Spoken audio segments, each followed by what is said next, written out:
Yo, yo, yo, what is going on, Mr. Nosar? What's up, dude? Dude, repping your Bears stuff? Y'all got Man, like I told you, man, like you had your turn.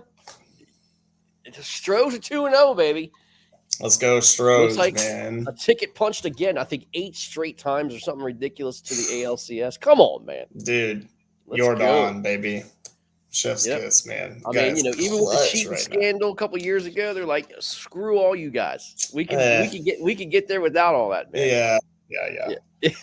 Yeah. My Bears are playing tonight, man. My hometown, Washington, whatever you want to call them now, Redskins, Commanders, Washington Commanders, football team. It doesn't matter what they're called, man. But yeah, I'm gonna watch a little bit of it, man. So let's, it's just one of those years, man, for the Bears. Where like we don't care. Like last week, to be honest with you, I was happier even in the loss than it was when we won 2 weeks earlier. You say why? Because Justin Fields looked way better last week, even with the comeback than they did when they won. So, it's kind of how Chicago is, man. We're miserable in winning because it's just not good enough, but we see the light when we lose. You know what I mean? There's You always that see optimism. graphics coming up when you lose. Yes. Texans, yes. oh, baby. Can't wait. Oh, they're terrible, man. Oh, dude, I hope we get Bryce Young so bad. Yeah, that could happen. Could happen. That could happen. Yeah. Could happen. And hopefully he's not a big fan of massage tables. Yeah, just don't get yourself an Ohio State quarterback, man, like C.J. Stroud, man. I'm out on Ohio State quarterbacks, man. They're terrible in the NFL. Yeah. There's no doubt. But man, we got What's stuff up, to talk Dave, about. Scott, Jerry, Todd? So you want to be a Panthers fan, huh? No. No. No. What's no, up? What's up, Curtis? Commanders for the win. It's hard to say it. Oh my God, Curtis, get the hell out of here. Yeah. Unreal, but, man. We both fished tournaments last weekend, bro. It's been a long time. We did. It's been a long time. I mean, look, my tournament was nothing compared to what your tournament is. You guys had 182 or something like that. 187, yeah. 187. Texas Throwdown, man. Let's talk about it, bro. Let's go. Talk about the fishing. Dude, man, been fishing in Texas for 3 years. Heard about the Throwdown. Heard it's a lot of fun. Never done it. And, man, decided to do it this year. It's on basically like the region that wins. Like if you're not familiar with the tournament, when you sign up, you pick a region, and they take the best 5 bags from each region, and that's how they determine who wins. So the Central won this year, and they won the year before, and so they picked you could fish Belton or Stillhouse. Both Highland reservoirs. Stillhouse has a lot of grass. Belton's a lot of rock. And I'd never been to either. Stayed in a house with a bunch of guys from the South, and I fished for the Southeast because I'm from Conroe and, moved out of Dallas, all that. So, dude, it was so fun. So fun. Like big hats off to, like, there are so many people that do work, but, like Duke has his fingerprints all over it for Mariner Sales. Does an awesome job, man. Dude, such an awesome job. At check-in, we had barbecue, we had beer, tons of Western Sun vodka. And just for me in particular, like getting to see all these Texas guys, I don't fish West Texas Trail, but I've met, like 2 or 3 of their guys at national events. So it's cool to get to see those guys, interact with them. And then aside from like individually competing, and with 187, they paid out to 19th. That's so good. Everybody up to 19 and up got a check, and then they hand out individual trophies. They have like small trophies for like king of your region. I think I finished 3rd for Southeast. I think there's 2 guys ahead of me, and we finished 3rd overall for Southeast. So pretty not a terrible showing for us. Okay, so how many regions are there? I know there's Northeast, Central, Southeast, West. So there's 6. Oh, 6. Okay. Yeah, and we finished 3rd. But it's like fun. Like Chris Morales runs like the Southeast Trail, which is now like the Texas Kayak Trail. It's cool, getting posts throughout the day where he's like, "Hey, these 5 guys, are pulling it home for the boys," and stuff like that. So man, it's just so fun to like. Sure. See friends I've made and stuff like that. Like I said, I think it's an awesome thing, man. When you can get obviously state as big as yours, but if we can get all those guys together kind of at the end of the year and Yeah. just like you said, have a throwdown, and it's more of like a party drinking fest, Oh, and everybody totally. hangs Yeah. out. You know I what I have a fantastic picture of a JR Maccabee. mean? And I should have asked JR if I could show it tonight, but yeah, it's I think it's great, man. I mean, I prime. think more regions should do that, right? I mean, like Texas is the region itself, Oh but I think yeah. like more regions, and no, we have this thing like this weekend called Battle of the Border, and it's just kind of like a Virginia North Carolina thing, and Yeah. I just wish there was more of that. You know what I mean? Oh, dude, Yeah, for fun tournaments, exactly. like something I don't really talk about a ton. People, if they know me real well, might know, but like I played ultimate frisbee in college for like Texas State. We were a very good team. We went to nationals, all that kind of stuff. But during the summer, like when you weren't competing for your college team, there were like just for fun club tournaments, and they're all named, like Mardi Gras. So it's in Yeah, Louisiana, and you go right. there, and it's just a beat of beer everywhere, microbrew tents all set up. Yeah. You're playing the game, but it's really just seeing all the guys you compete against all year long and just getting drunk and having fun, man. And I wish there was maybe more like fun kayak tournaments in that sense. So, dude, you caught a ton of fish, though. Oh, bro, Like I you caught a was ton the of dink fish, slayer. but still, I mean, Yeah, it's a these tough. lakes are starting to turn over, man. This is not an easy time. Is a tough bite. I went to Stillhouse, and because I knew Stillhouse had grass, so I Yeah. was like, grass bass grow bigger in grass, and there's just so much hydrilla shallow. I mean, it's growing down like 15 feet off the Man, it's bank. like we were talking about this time of the year, man. Like that hydrilla just gets all brown, it's stinky, it's real feathery, and it's just gets all over your bait, and it's just slimy and crap. It starts pulling up real easy. It's not an easy time to fish, man. On Decker right now, that's happening. On Stillhouse, it was not. It was very good hydrilla. It's good, solid, But right? I like love to punch. So of course I'm like, I should try to punch. And I get out there and I just see like 500 yards of grass. And I was like, Yeah. oh no. Like I can't break all this down in a day of practice. It's like there's Well, I mean, like you said, you weren't even prepared for that, right? Yeah, I I knew it had grass and Yeah. I knew there was a lot of it from looking at Google Earth. And I was like, what's the chances of me breaking that down in 5 hours? Probably not real good. So, I kind of poked around a little bit on like the edge of the hydrilla mats, but Yeah. probably after about 30 minutes of that, I was like, I got to fish deep. Like, I got to just find fish that are going to reload every day on the main lake. And I did that.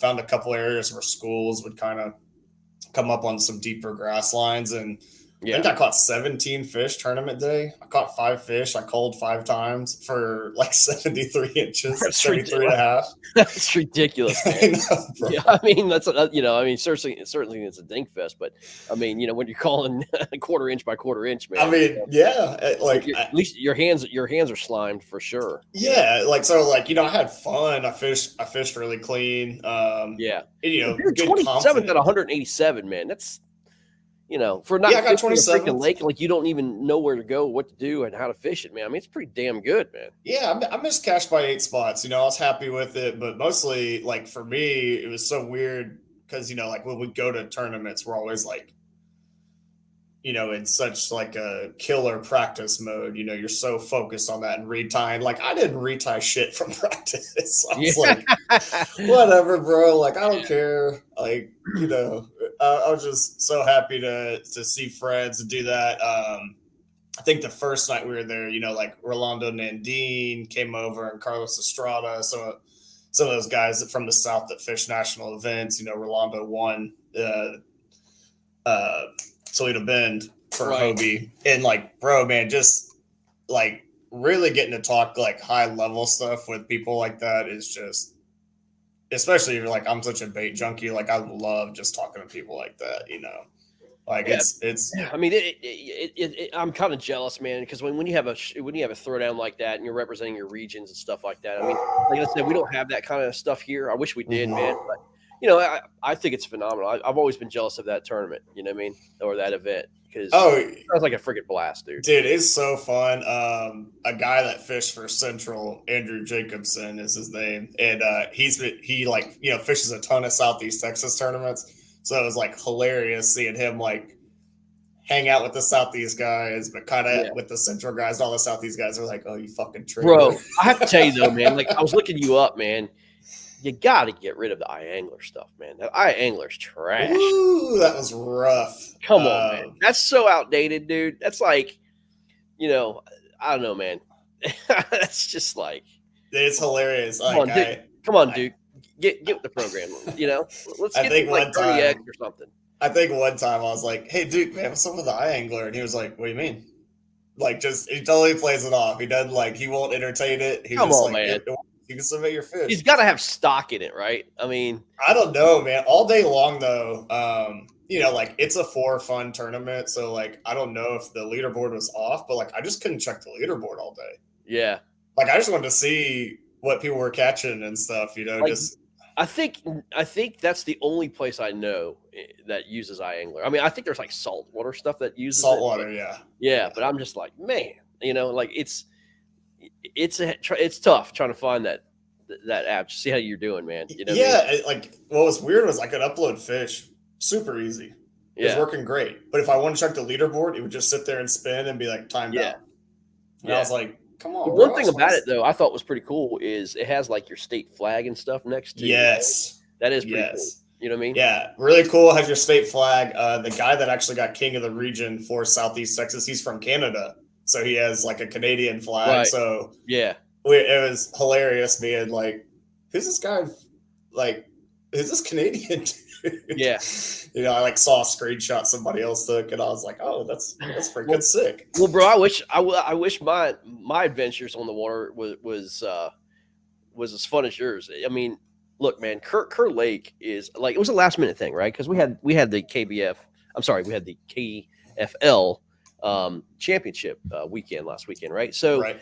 but the Battle of the Border is one of those things I like to join, man, because it also supports like CKA, which is Central Kayak Anglers. Mhm. I'm sorry, Carolina Kayak Anglers, and also VKT, which is Virginia Kayak Trail, and then NVKBA. And like I told you, man, like next year, I want to kind of like take a step back from the national scene and just kind of focus on local stuff and Yep. and support whatever I can to that cause.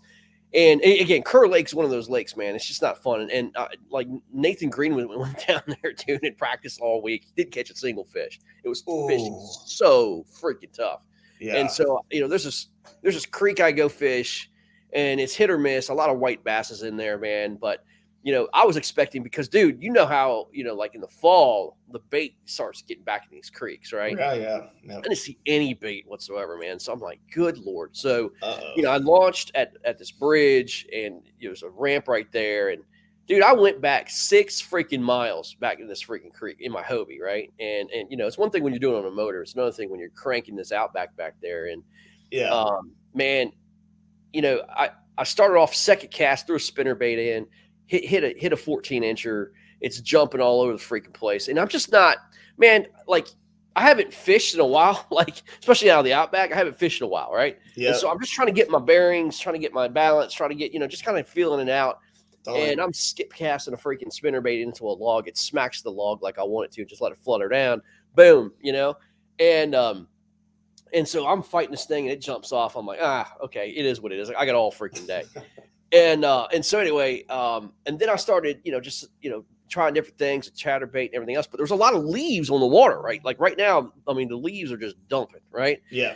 And literally miles and down this creek, it's all like covered in leaves, and there's no water flow, and it's kind of hard because I like to throw a freaking chatterbait, and like the second you throw the chatterbait into these leaves, like you can't get the freaking thing down, and you can't you bring it back, you got this big clump of leaves and crap. Yeah. So it's really hard to kind of figure out what bait you want to use, and that's the downfall of fall fishing. It's just kind of fishing that stuff.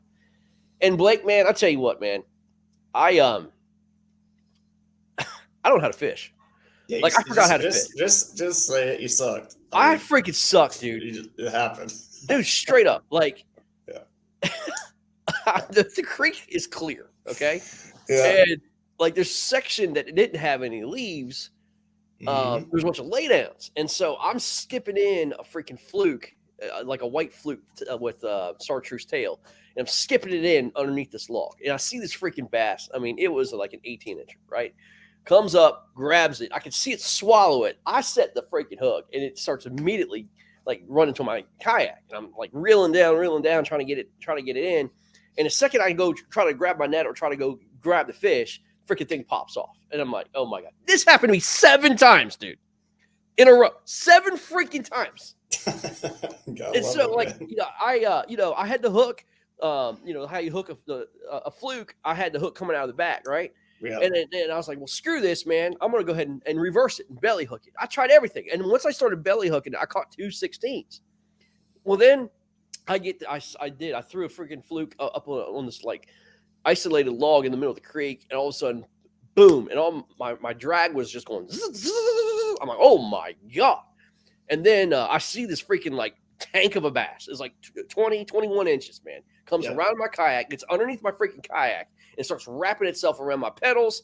And I'm like, oh my God, I'm picking up my pedals. I can see his back through the freaking hole, and then I went to go grab the rod and go in this way, and then freaking fluke goes popping out, man. I forgot honestly, dude, I was sick. Absolutely sick. I mean, Eric Nelson wound up winning the tournament.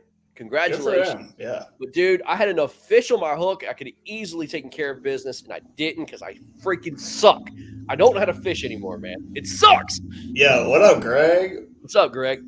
What up? Lord. What up? But, yeah, man, I mean, I don't know. It's just one of those things. But it's not a good way to end the year. But congratulations, Eric Nelson. Wound up winning the tournament, man. It was a tough. There was no doubt. I mean, a lot of these guys were struggling, but it was just that time of year, man.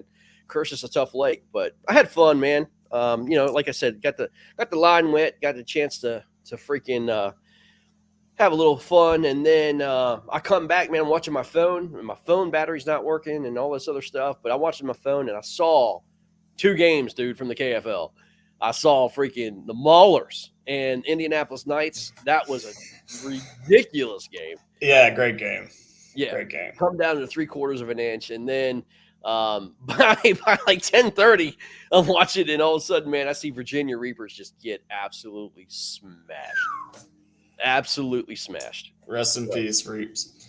Yeah, I mean, man, did their thing, man. Yeah, before we jump more into that, you mentioned going up a creek earlier, and well, uh-oh is right, man. We have an official protest. Yeah. For the Bassmaster on Pickwick. Drew Gregory took it down, man. He's been just lights out this season.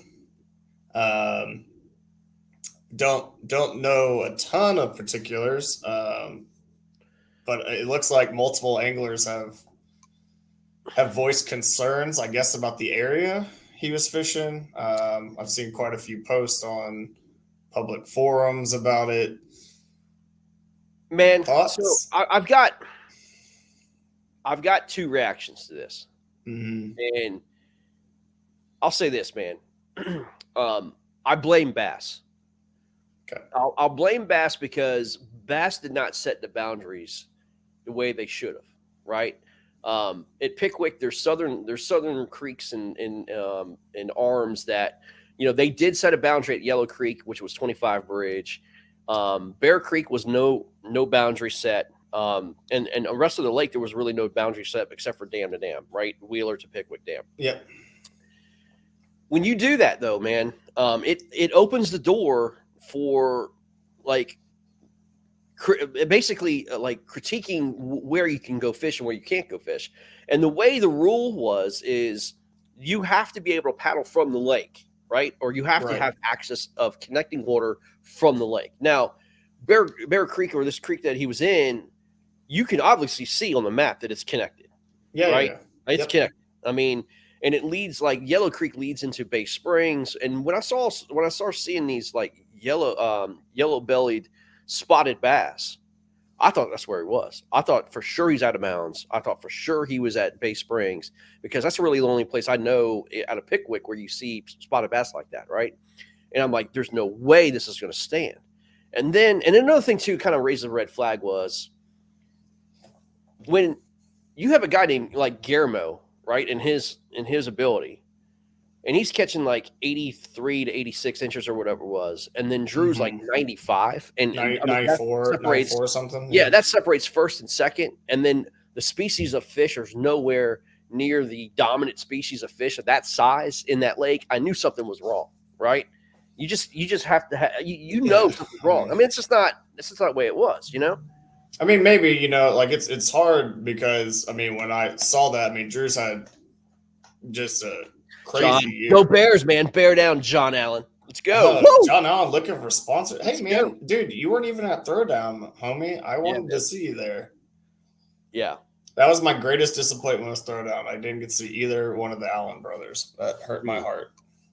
Yeah. My homies. But man, like Drew's had a crazy, crazy good year.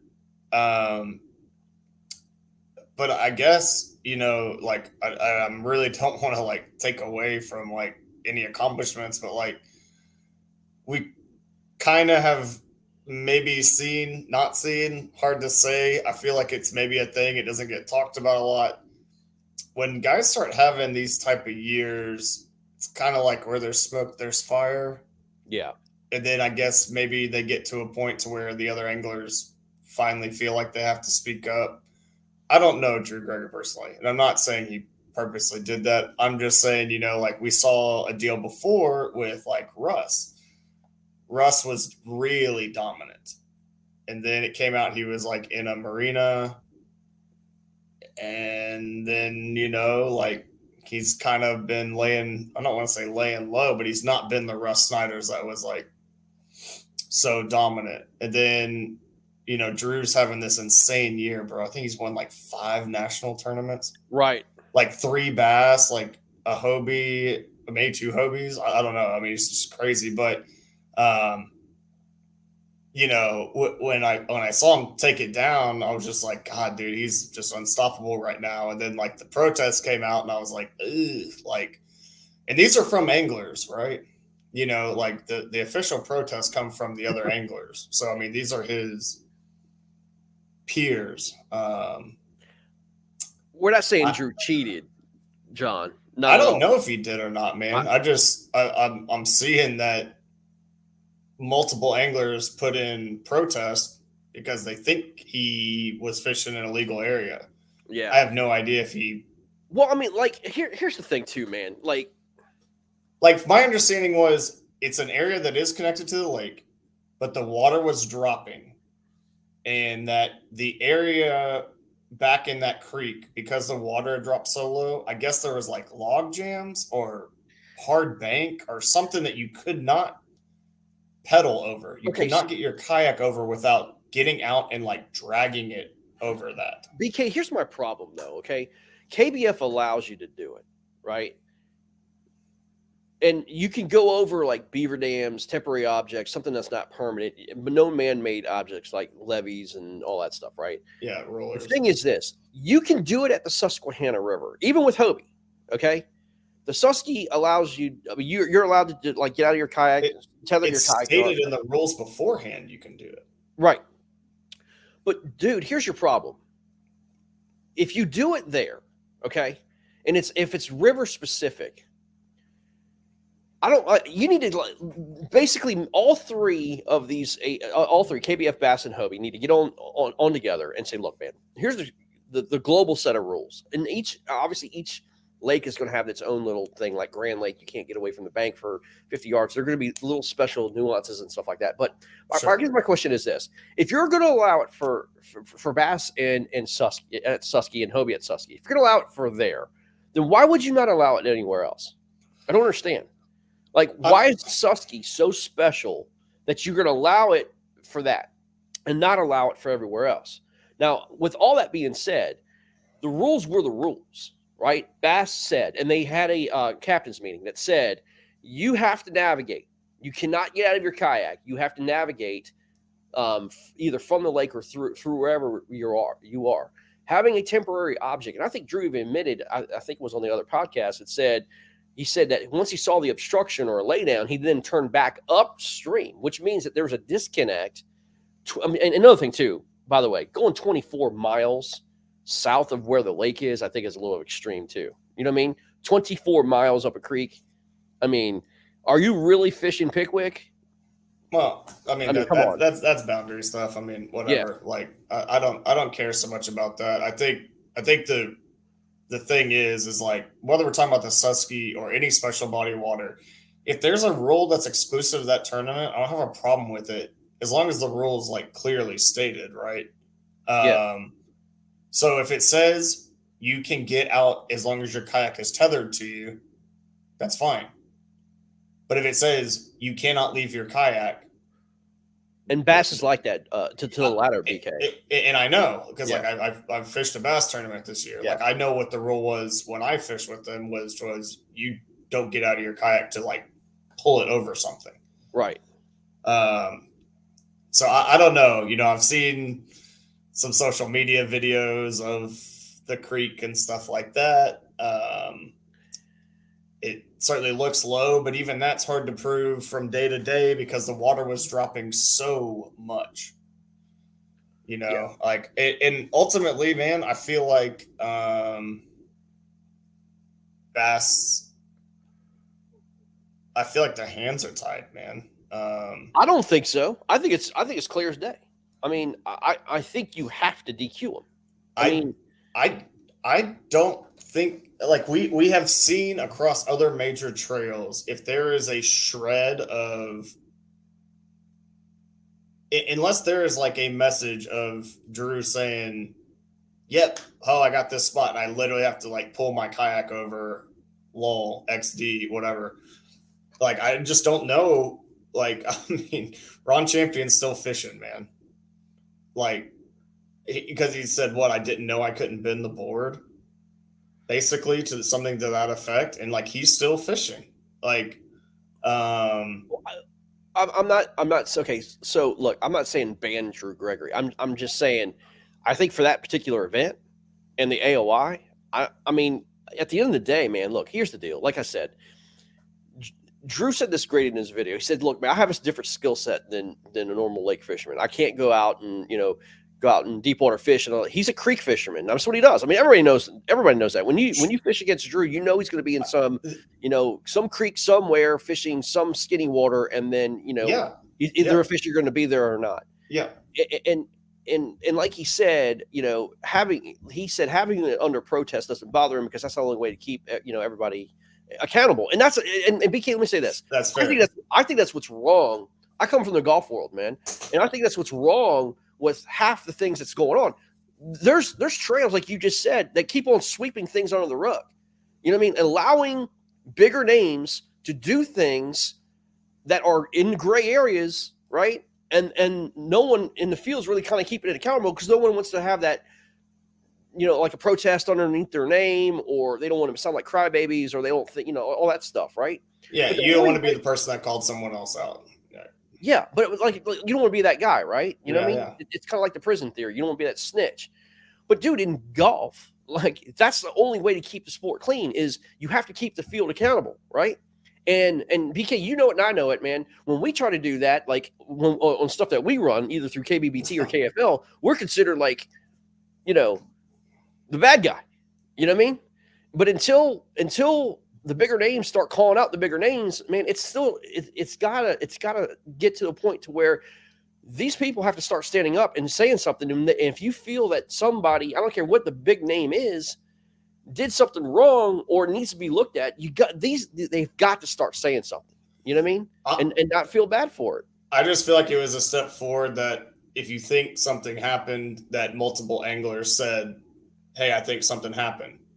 And like I said, that doesn't mean that Drew cheated or that like he knowingly did it or did it with malintent or anything like that. Yeah. But the fact that this time somebody said, "Hey, like, what's up, Josh?" I think, I think he was fishing in an area he shouldn't have been fishing in and protested it. That's just a step forward. And then from here, we'll see what Bass does. I'm just saying that I feel like there have been certain photos. I have to ask you this question, though, man. Let me ask you this. Yeah. It's your question. You fished enough tournaments, man. If you are whatever, let's say you're fishing Toledo Bend. Okay. You got a creek arm off Toledo Bend, and you're 25 miles away from Toledo Bend, the lake. Don't you know deep down somewhere, and you're on the skinny creek, and you're catching, let's say there's smallmouths happen to be, and that, which is very rare out of your area, but that you're catching smallmouths in an area that is not inducive of what Toledo Bend is, right? Wouldn't you think, though, deep down, that you're like, maybe I need to check this area out and make sure that I'm okay? Wouldn't you think that it's on the angler to kind of say, I got to make sure I'm still in bounds here? 25 miles or 24 miles away from the lake? I think we know that kayak tournaments value this sort of like grassroots thing about like you really get on Google Earth and you go find some crazy put in and you launch way back in the shit and like like there is part of that I think that is like more traditional or like near and dear to kayaking for some reason. I see a lot of people now calling for like shotgun starts or designated ramps. And the argument I always see against that is like, well, that takes the kayaking thing out of it. Like, I don't know if it does or it doesn't. Like, I'm still fairly new in this game. I've not been doing it for 15 years. I don't have a problem with it because I just want the conditions for everybody to be like, you're fishing the same shit. You're just fishing the same lake. It's the same body of water. It's the same time. So, like, I don't have a problem if they say you can only launch at public boat ramps. That doesn't bother me. I think it's twofold, man. I think ultimately it was the failure on Bass to put where the boundary should have been, right? I think it's a failure to where you can't, like, Hobie does a great job on listing what the boundaries are, right? Like, there's a clear-cut area of where you can and can't go. I think they do a good job of that. You know what I mean? I think you're going to have the same problem at the KBF National Championship this week. It's 180, 200 miles of lake at Kentucky Lake. And the rules are you can go dam to dam, right? Yeah. And then any connecting bodies of water and tributaries of thereof. Dude, you can go to freaking Ohio and fish if you wanted to. And sit there and say, well, this creek connects to this creek connects to that creek, and so on. If you go to La Crosse, right? And you go to La Crosse, Wisconsin, and you're fishing the Mississippi River, then why wouldn't you go fishing down in Mississippi and fish the La Crosse tournament, dude? You know what I'm saying? How ridiculous is that? But you know what the rules are? If you don't specify that you fish the same body of water it's connecting. I mean, that's ridiculous, Yeah, I mean, look, but I don't think any of that's on Drew, right? Like, if the area is gray, anglers will always push that to the absolute limit. I mean, we've seen it time and time again, right? But I don't know if it's really a boundary thing as much as was the area accessible, right? That's the argument. That's what they're protesting, is that the area wasn't accessible from the main body of water. From the main body of water. Now, look, 24 miles. I went up 6 miles, okay? I went down 6 miles, and that's a long way, right? Now, thankfully, it was deep enough all the way through. I didn't have any obstructions or anything like that. There's no shoals. It was all full water.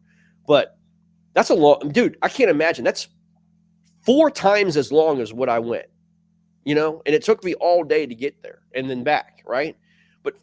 There's no way that you, and especially in a creek or a lake that was down 2, 3 feet, there's no way that there isn't some kind of shoal, tree, something that's blocking the obstruction or obstruction that's blocking your way to where you're at.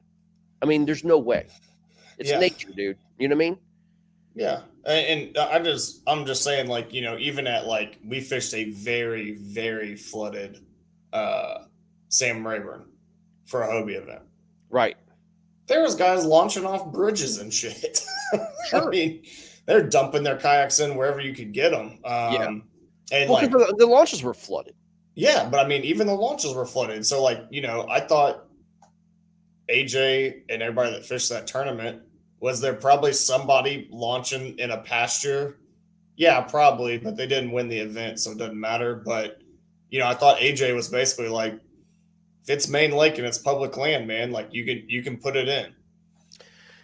Josh says, at what point does the TD bring into question how far off the waters an angler is in after the protest? I look at the imagery for Pickwick. You could run some creeks up to 15, 30 miles. That's a great question. I mean, that's the thing.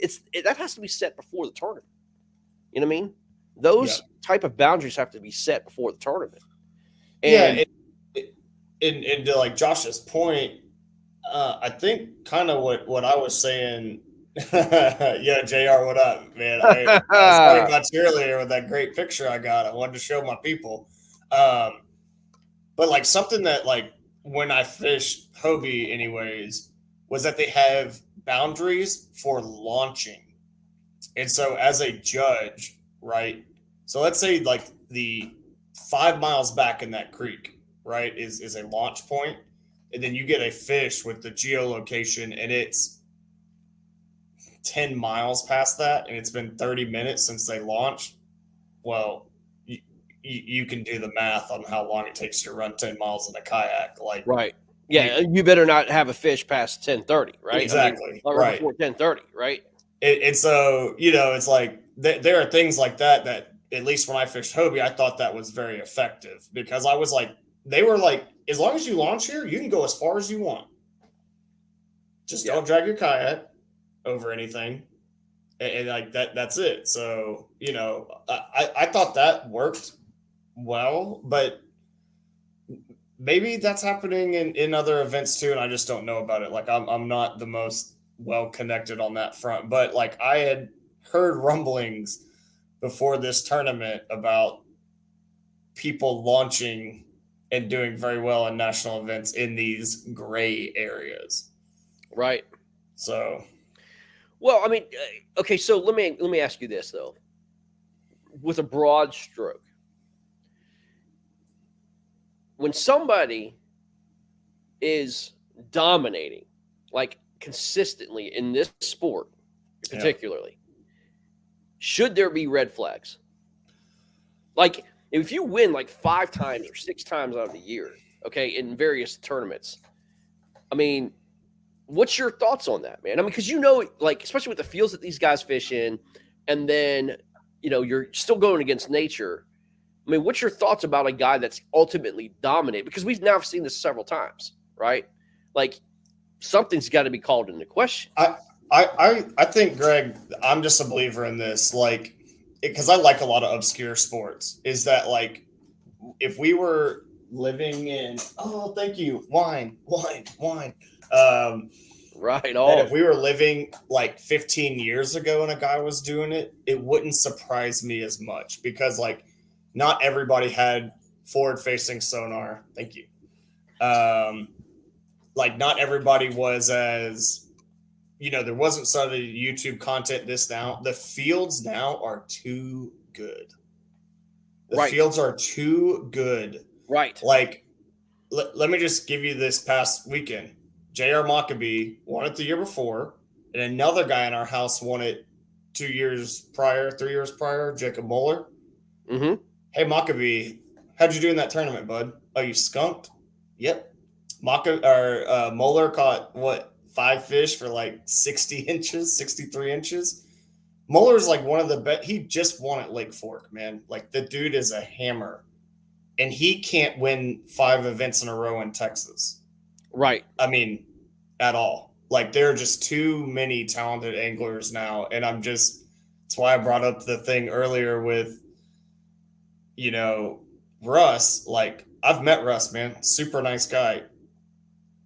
But, like, when he was just so dominant, he was winning every tournament, it was kind of like, man, how is he doing that? And then we got an event where he's fishing an illegal marina and another boat saw him. And since then, like, he's not been that dominant. And so it's like, you know, Ron Champion, crazy dominant.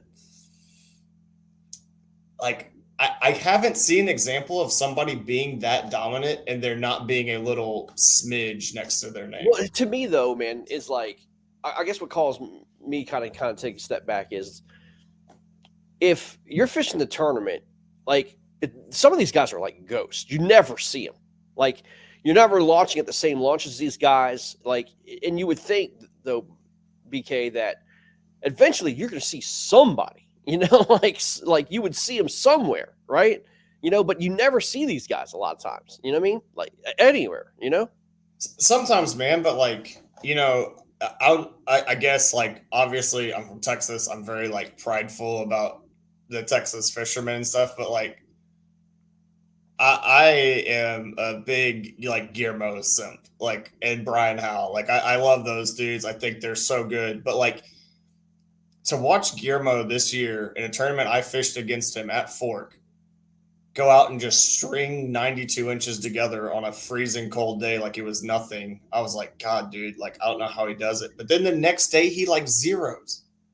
So That's Guillermo on Fork, man. I know. Like, That's what I'm saying. Doesn't happen. No, I hear you, dude. I hear you. I'm gonna ask everybody in the chat. What would be your reaction if Bass did not DQ Drew? Or give me your reaction if they do. What give me your reaction either way. First of all, what would be your reaction if they did not DQ Drew? From what you know. I mean, again, we don't know all the facts, but what you hear, what you've seen, what you've heard from him, I mean, there's a lot of comments, like you said. I'm sure a lot of people have done the research and all this other stuff, but give me your reaction if Bat doesn't do anything. What would be your reaction, BK? I don't, man. I don't know. Like, unfortunately, I have been in the position where we've had to ban someone. Oh, we've had to ban several people. Yeah, but I mean, like one in particular, and right, that we needed in that instance very, very clear evidence, not circumstantial. Because all that we got brought initially was just people saying, oh, it's this, and other people saying, oh, it's that. And if you're enforcing rules based on hearsay, I don't think that's a good look either. I just don't. And so I think you always have to have like hard proof, like somebody taking a photo of you doing this on a catch board and it bending, and then you saying, oh, I didn't know I couldn't do that, or something like that. If somebody had ever done that. I don't know if anybody's ever done that, but I'm just hypothetically here speaking. That's never happened. I don't know if it's happened or not. But if it did, you'd think that guy would be banned, right? Yeah. Yeah, you would think, right. Yeah. But there's just stuff like that, where it's proving intent to do it is so hard. And then proving that it happened, especially so far up a creek, and the dragging up, like stuff like that, like that's hard to prove because the water was falling crazy. I mean, we heard from like Saturday to Sunday, it fell like 2 feet, 2.5 feet. Yeah. I mean, like that. So you could literally say, oh, I could get to those fish Saturday, but on Sunday, that's why my score was lower, because I couldn't get to those fish. I had enough water to get back there on Saturday. And I just think that's going to put Bass in a really tough spot, man. He's already admitted that there was an obstruction, a laydown. He admitted this on air. Yeah. That there was an obstruction and a laydown that he stopped at and went back up the creek. Okay? So you got to remember, that obstruction, that laydown, has already like blocking his access to the main lake, because he launched above the creek and then floated towards the lake. Right? And if that laydown was there and he had to turn around and go back towards like the ramp where he launched, well, then he's already admitted that the fact that he couldn't access the lake from that point. I mean, he's already admitted it. Well, that's like one way to look at it, I guess. But if like the launch area, like, what does that mean? Like you couldn't go over it, but like it was accessible other ways. Like there's water there. Like, I don't know, man. Like from what I've heard, what I see, if you ask me for my gut reaction, it has nothing to do with intent at this point. I just think he probably fished an area he shouldn't have been fishing. Right. And I think he should be DQ'd from the tournament. Exactly. Not banned. No. DQ'd from the tournament. We're not saying he should be banned. No. I mean, look, man, people make now, if it's intent. Right. to manipulate the rules, then that's banned. People make mistakes, and there is a great question here, and I mean we're not asking for that, but at the end of the day, it's like no different from a golfer who signs a wrong scorecard, man. His intent was not to sign the wrong scorecard. His intent was he was distracted, whatever, and then he's DQ'd from the tournament. I mean, it just happens, right? You put the wrong score down or whatever it is, but it's the same situation. Mistakes happen, but at the end of the day, man, look, if Bass, who is a stickler for the rules, dude. We were just talking about this. Gerald Swindle's nephew fished the tournament, dude. Didn't have the right insurance coverage. Like they're supposed to have $300,000 in insurance coverage on his bass boat. He had $150,000 in coverage on a like spot check, right? Like he's like 2 days into the tournament, they DQ'd him from the tournament because he didn't have the sufficient insurance, right, on day 3. So they DQ'd him from the tournament, dude. Okay, this is the kind of body that literally is a stickler for the rules, but I guarantee you that this organization knows what the rules are, how it's supposed to be interpreted, and there's a rules committee or a rules board that's there to help interpret the rules. If they sit there and think that, hey, this is a gray area, this is something that we need to take a look at, and we're just going to let this go, I don't think that's going to happen, man. The best thing, and I'm going to talk about this because I literally think it's a thing, and I'm just going to say it because it's my opinion. It doesn't matter. Let's go. Come on, Bears. The best thing, baby. Let's go. 64 yards. First the goal. The best thing Bass can do is probably be overly strict on the rules here. Yeah. Because we are at a point now with kayaking where, maybe some people that post their opinion online, maybe they don't fish a ton. But I think there is like a general distrust amongst kayakers of a lot of big organizations because they haven't banned people. It's hilarious to hear it talk about because like I know so many people at top really do bust ass, work super hard. Like I love watching like Bailey. I don't even know how you say his last name. Engelbridge. I think the guy from New York. Eckberg or something like that. Eckelben. Like I don't know, like I love watching that guy's videos, man. Gets out there, works hard, grinds his ass off, whatever. Right. Those guys are on top for a reason. They're always good for a reason. But in the kayak community, I think it is common belief that there are guys who are good because they only get information or this, that, and the other. They fish illegal areas. And I think for Bass to come down on a huge name and Drew and say, hey, man, we think you violated the rules. We're stripping you of that. While like Drew, from what I hear from other people, is like a super nice guy, stand up. That kind of stuff, even to really nice people, needs to happen to keep the like integrity levels up. And I think the best thing Bass can do is kind of put their fist down because like we've all had some things to say about Bass with how much they take in the pot, the way they've ran some tournaments. And for them to kind of take a step in like when you fish with us, like the rules are the rules for everyone. Yeah. That would be at least for me, in the way that, like, when I fish a Hobie, I feel like I'm a celebrity because they treat you so well. It would be a very respectful thing to do. Like, it would bring credibility. That's what I'm talking about.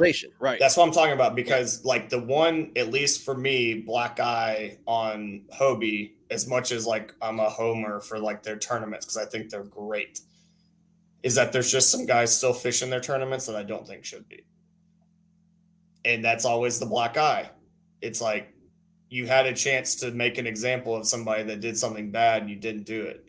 And now Bass kind of has that opportunity to be like, nope, when you fish with us, we will uphold the rules and our understanding of the rules. Now, if they do an investigation, all that. Jesus Christ. 4th and 1 on the 1 and they got stopped. Get out of here. Sorry, dude. That's unbelievable. That's okay, man. I don't know why you're shocked. It's the Bears.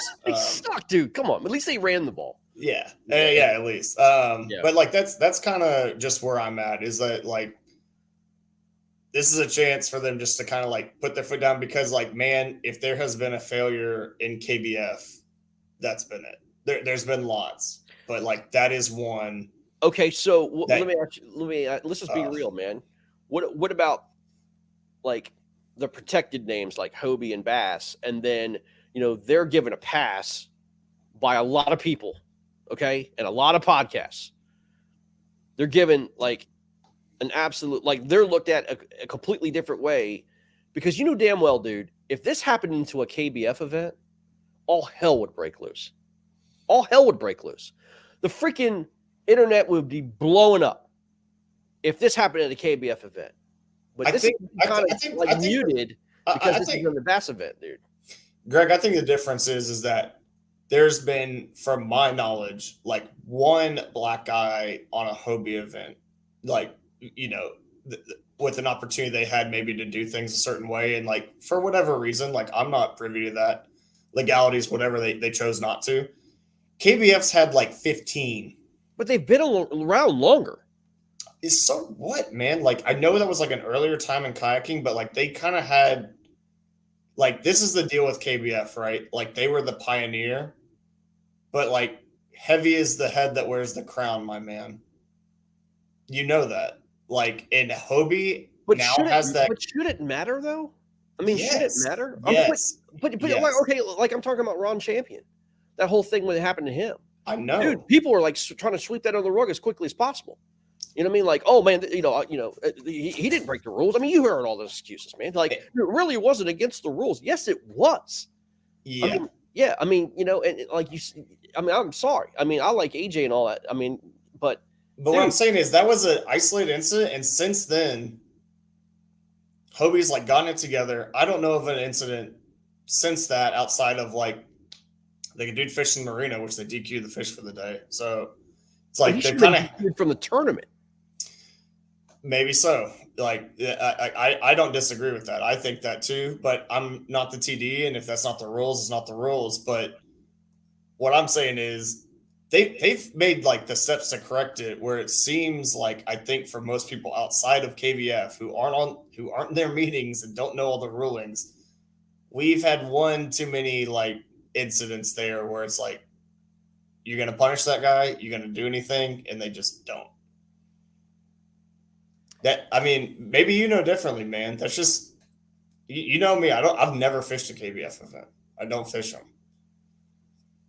I will tell you, yes, you're exactly right, because I mean, I know situations of pretty big names, man, that I'm not going to name names, but I mean, there's been a lot of questions about it, and now more and more stuff comes out. You're sitting there going, well, why wasn't this taken care of 2-3 years ago? If this is a repeated pattern over and over and over again, and the other organizations knew about that this was a pattern, why is it taking it now for this to come out?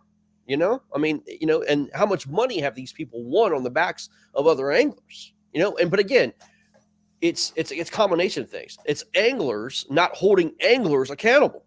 You know what I mean? And not making a big stink about it. Some of it is, man, but sometimes I think there has been a stink made about it where it went to the TD.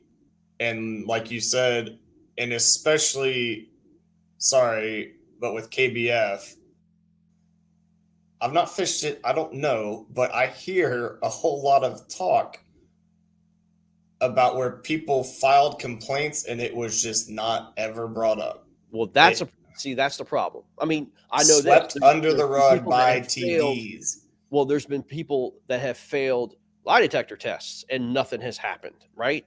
And it's like, well, then why even have them? You know what I mean? Yeah. Why even have them? Yeah. But I mean, that's just I guess it's a thing, like I watch Brandon Pollock's like YouTube videos. And I watched a video where he doesn't have a camera boat in the boat. He makes a cast and he goes, oh, I forgot to call. And he goes out and he pulls his 6th fish out of the live well and puts it in the water. And he immediately called the TD and said, I just made a cast with 6 fish. And he got a 2-pound deduction for that. And when I watched that video, the only thing I could think of was like, that would never happen in kayaking. Yeah. Like, sadly, that was all I could think about. And it sucks because 99% of the people fishing these tournaments are just like straight laced. They want to go out there. They want to compete, have a good time.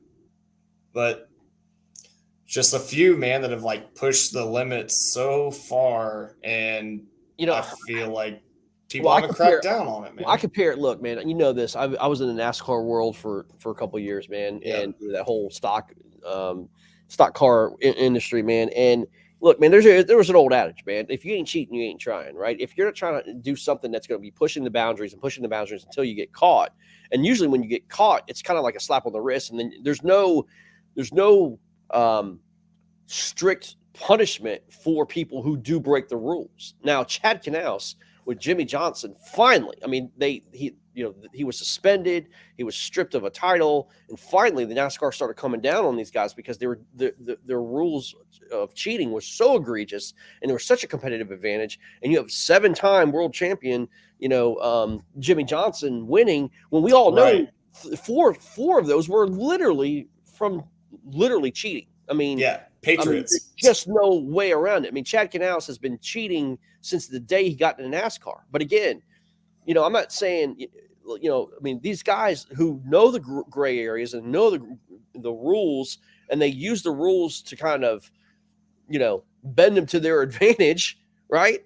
This has been going on in kayak fishing for years, man. And again, it's somebody has to be made an example of, or some people have to be made an example of. And until anglers hold each other accountable and bigger names, and I'm saying all the bigger names are doing this, but until notable names that have been doing it are not punished, Yeah. then it'll continue, man. And Josh Deal, like, you're totally right, man. Like I said that just, that was just my thought, man. I'm not saying that all the kayak communities like that. That was just my thought, man. When I watched that video, that's how I felt. Yeah. But Greg, I think ultimately what I hope the big trails will realize is that kayak fishing has become so popular now. There is no one name that is so vital to the trail, to your organization, that they're untouchable anymore. It's not that way. I agree. It is so popular. People love kayak fishing so much. There's so many up and comers, so many young, talented people. I agree, man. Like we saw that guy, when your favorite lake you follow, or not you follow, I'm sorry, Arkansas River, Dardanelle. That young kid go out there and win that. Yeah. That was amazing. Awesome. It was awesome. What Ewing Minor has done since he came into the sport. So which begs the question of this, BK. Okay. For last 5 years, there's been let's say a handful of 10, 15 names that have dominated the sport consistently, right? Have made their names, in kayak fishing. Don't you think now, though, because of the popularity, there is a changing of the guard? You're not seeing their names up on top of the leaderboard as much. And you're seeing this, revolving door of fresh names coming through. Like, no one knew who Ewing Minor was a couple years ago. I mean, he's another up and comer. Nolan Minor in the same way. This kid that just won Dardanelle, he's going to be a stick. Justin Patrick, who won over at Chickamauga. I mean, there's these different names that are coming through that are taking, they're taking the sport by storm, right? Don't you think that there's a little bit of a turnover now? I mean, I don't want to say that, man. Like, Greg, I love disc golf. I love that. Oh, yeah. I love watching it. So something that's happening in that sport right now is kind of what we've seen, is that, like, good night, Josh, man. For like 10 years, when a guy was dominant, they're just dominant. They win like 50% of the tournaments. It's so popular now after COVID. I think on tour this year, they had like 12 different winners in 18 events. And golf is that way right now. Professional golf. So my question is, week in, week out, you don't know. And so I think that's just the point we're at in kayak fishing now, is that the old names are still very good. Like, Guillermo is still great. Scotch is still very good. Scotch has been one fish away, man, from like stringing an amazing tournament together. Christine's still very good. Like, there are still a lot of these people that are like, pioneers in it, I guess, that like made the national scene. They've been doing the national scene for so long. that like you still see them near the top and competitive. It's just that the field now is so good. You're gonna see 2 or 3 names, I think, every event in the top 10 where you're like, I don't even know who that is.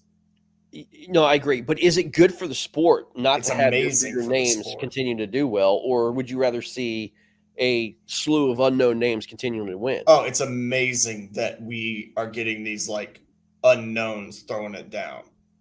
Like it's so good for the sport, man. Yeah, Like you want to feel like you have a chance. exactly when you're looking at a national event and you look and you see like some kid wax the field and then 3 or 4 of the other top 10 are these unknowns. You're like, well, they can do it against them. Like I can do it.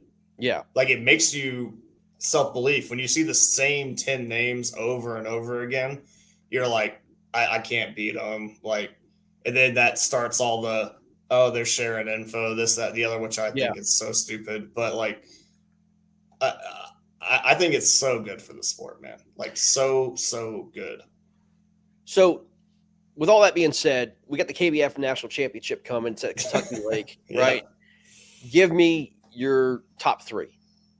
Your top 3 that you think that's going to smash it this week. Oh God, man.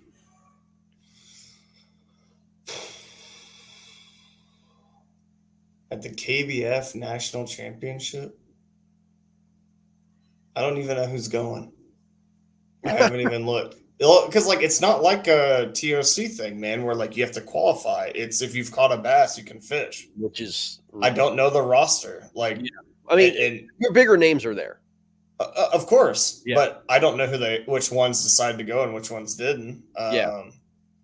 I'm not looking at a list right now, so you know, like unfortunately, like I don't have I anything. think Josh Stewart's got to be number 1. If he's fishing, then yeah, he's in my top 3 for sure. Yeah, Josh Stewart. I think Siddiqui. You know, and which Siddiqui are we getting? Are we getting? I'm taking it serious, Siddiqui, or I'm showing up to the boat ramp pissed drunk, Siddiqui. Well, I mean, to be honest with you, showing up to boat ramp pissed drunk, Siddiqui is better than I take it serious, Siddiqui. That's why I asked. Yeah, yeah. That's why I asked.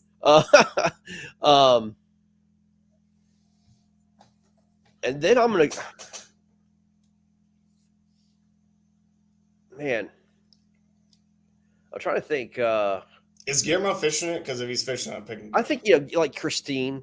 You know, Christine's gonna. I think Christine will do really well, man. Yeah. Like she's fishing great. Like, yeah, she's fishing so well. Yeah, but I tell you, my sleeper, man. Don't sleep on old Nick Audi, man. Oh, Nick Audi's fishing it? Yeah, he'll be there. I bet he'll be top 10. Yeah, I wouldn't sleep on him for sure. Yeah, but if G's fishing, I'm picking G, bro. Like, yeah, I'm sure he will. I'm sure he'll be there. He's so good right now, man. And then you have Cody Milton. Cody will tear it up. Yeah, Cody will fish great. I'm just saying, like, G in the fall is nasty, bro. Yeah, like, he's so good. Yep. Yep. Mike Elsey, national championship. I wouldn't count him out. Fishing I'm not going to count him out.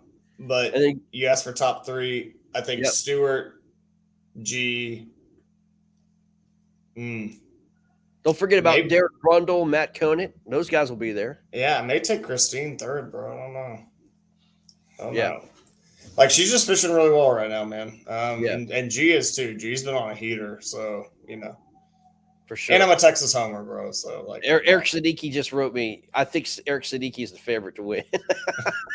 Hey, that's what's up. Yeah, for sure. Yeah. Hey, I would love to see Siddiqui win, man. Like, Siddiqui is so good. Can you imagine, dude, in 1 year you win the Bassmaster Classic and then you win the KBF National Championship in 1 year, same year? Dude, that's all well and good. I care less about that. I just like Siddiqui as an ambassador for the sport because maybe Hobie would actually give him a kayak if he won both. I just like him as an ambassador, man, because like he's one of the guys that like takes it serious, but he's not a dick about it. He has fun. He goes and does his own thing. He has a good attitude. Helps people out. Yeah, to his downfall.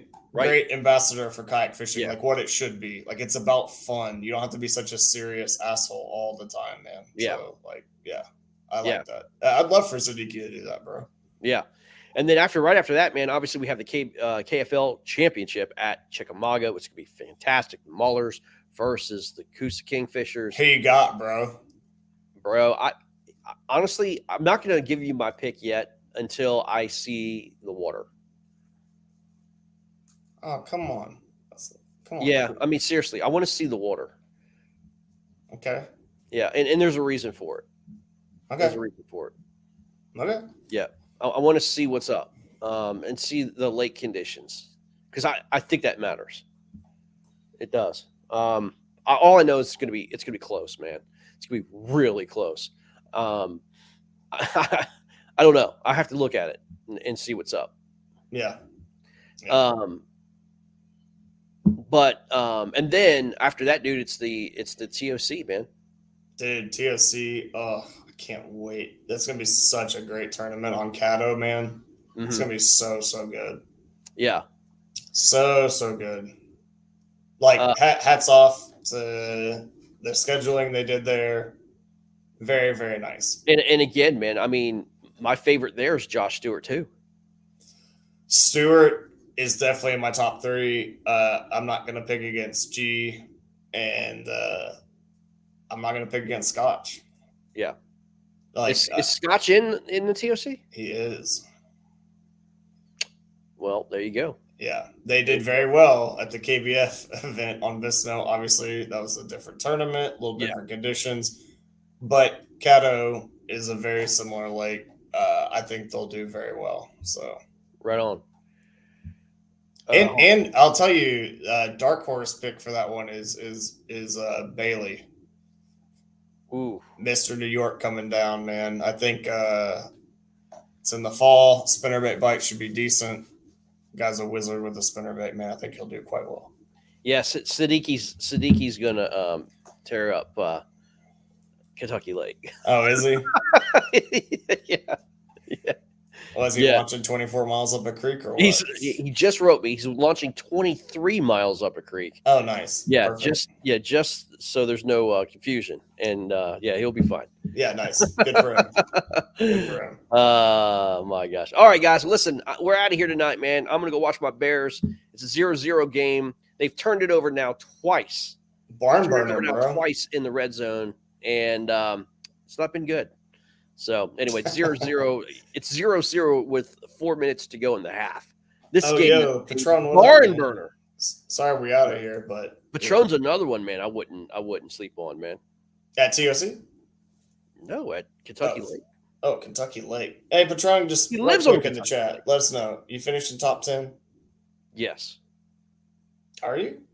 Yeah, he's gonna be. We've been through some names, bro. There's some good. Are you top 10? He's top 10. I don't know if he's fishing far enough up the creek, bro. Oh, he isn't fishing it.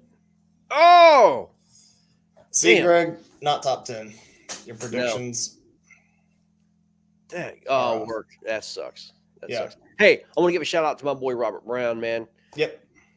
Be safe out what you're doing, man. Appreciate you and Adam. All these guys are serving the country, man. Appreciate you guys. Big thanks. All that you do. All right, guys, we're out of here. Peace.